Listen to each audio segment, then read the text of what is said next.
प्रसून कुमार मधुबनी बिहार से आया हूं, जो मेरा गांव रांटी पड़ता है। मैं वहीं से बिलोंग करता हूं। मेरे फैमिली में जितने मेंबर हैं सभी मधुबनी पेंटिंग का ही कार्य करते हैं और मेरा कॉन्टेक्ट नंबर है 097984066971 और मैं दीपक रावत जी को यूट्यूब पे अपलोड करने की अनुमति देता हूं, साथ साथ वीडियो बनाने की भी अनुमति देता हूं और इसमें रामायण, महाभारत, पर्यावरण, जीव जंतु, पशु पक्षी, देवी देवता, इन सब पर आधारित ये मधुबनी पेंटिंग हम लोग बिल्कुल माइंड कॉन्स्टेंट करके ये थीम सोच करके और बनाते हैं। और इसमें जैसे 3 तरह से हम लोग मधुबनी पेंटिंग बनाते हैं।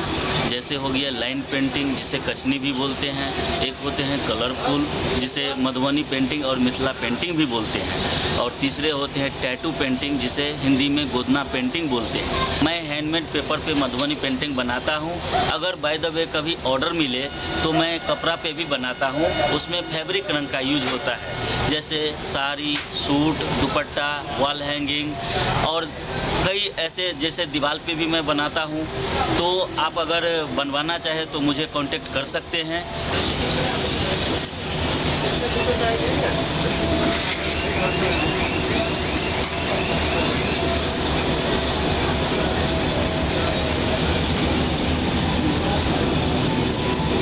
अच्छा सर, आप बताएंगे कि ये पेंटिंग को आप क्या बोलते हैं? इसको सर मधुबनी पेंटिंग बोलते हैं। अच्छा। और जैसे इसमें गणेश जी बने हुए हैं, इसमें शिव पार्वती का जयमाला का सीन दिखाया गया है।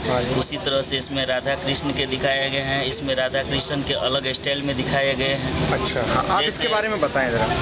जैसे ये पीकॉक का सीन बने हुए हैं, पर्यावरण पर आधारित, और मछली जो है पानी में तैर रहे हैं, ये सीन दिखाए गए हैं। इसका स्टोरी है, जैसे एक मेल है, फीमेल है, एक माता पिता है और एक पुत्र पुत्री है। इसी तरह से जैसे ये राम सीता के हैं, शादी में जब शादी होते हैं तो आजकल तो बस गाड़ी से जाते हैं, पहले ऐसे ही कंधे पर डोली का हार ले जाते थे।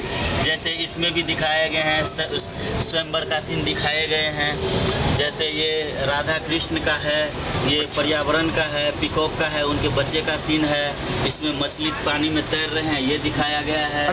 ये जैसे मछली का दर्शन शुभ होते हैं, विष्णु के दशावतार में मछली भी होते हैं। तो जैसे ये मछली का मैंने बॉर्डर बनाया है। और अच्छा, जरा उसके बारे में बताएं। जो ये सर ब्लैक एंड व्हाइट है। इसमें जब हम लोग को कलर का अवेलेबल नहीं होता है तब हम ब्लैक एंड व्हाइट में ऐसे ही बनाते हैं।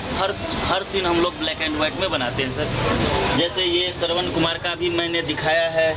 इसमें जैसे पीपल के पत्ते के स्टाइल में गणेश जी का दिखाया गया है। इसमें जैसे पीकॉक का भी है। इसी तरह से जो आंचल पकड़ लेते हैं राधा जी का, वो दिखाए गए हैं। घड़ा तोड़ने का सीन दिखाए गए हैं।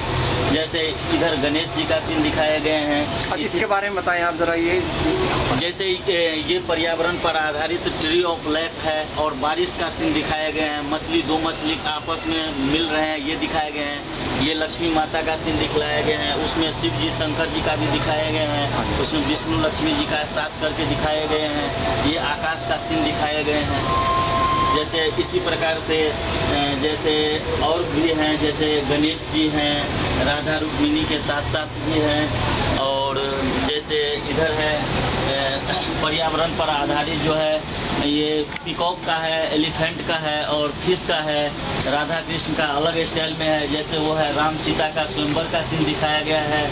जैसे इसमें कृष्ण जी को जो है हाथ पकड़ लेते हैं, जब घड़ा तोड़ने का सीन आता है उस समय में कृष्ण जी का हाथ पकड़ लेते हैं, वो सीन इंडिकेट किया गया है। अच्छा, इसमें बताएं जरा आप। ये जो यहाँ पर आपने रखे हैं, ये राम सीता का जयमाला जो होता है सर, वो दिखाए गए हैं। जो धनुष भंग के बाद जो स्वयंवर होते हैं, वो दिखाए गए हैं। राम, लक्ष्मण और विश्वामित्र के साथ दिखाए गए। और ये जो है ये राउंड में है, पूरे मछली का एक समूह का दिखाया गए हैं सर। बहुत बढ़िया।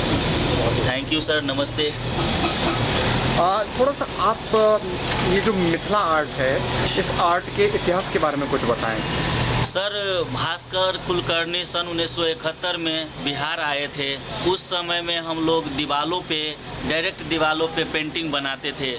उसी पेंटिंग को उन्होंने स्नैप करके और अपने एरिया में ले जा कर के उनको काफ़ी प्रचार प्रसार किए और बेचे भी।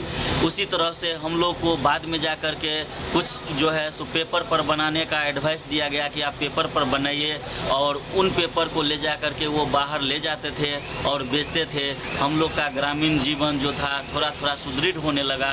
इसी तरह से करते करते अब हम लोग आप लोग के आशीर्वाद से आप लोग के सामने भी आने का प्रोसेस कर रहा हूँ और करता रहूँगा, ऐसा मेरा आशा है। बिल्कुल। क्या आपकी जीविका का साधन क्या यही है? इसी आर्ट से आप अपनी जीविका अर्जित करते हैं या फिर कुछ और काम भी इसके साथ आप करते हैं, खेती बाड़ी या कुछ और काम? मैं इस पेंटिंग के अलावा और दूसरा कोई काम नहीं करता हूँ। वैसे मैंने अपना पढ़ाई लिखाई कर लिया है, एमए कर लिया है, मैं पीएचडी कर रहा हूँ और आशा करता हूँ कि मैं इसी लाइन से अपना जीवन यापन आगे तक भी रखूँगा और ये मेरे पूर्वज भी इसी तरह से काम करते आ रहे हैं। बहुत बढ़िया बात, बहुत ही अच्छी बात और ये बहुत ही अच्छी कोशिश है आपकी कि आप इस किस्म की ये जो विलुप्त होती जा रही कला है उसको आप जीवित करना चाहते हैं और अपनी जीविका का आधार भी आपने इसी आर्ट को बनाया हुआ है। धन्यवाद।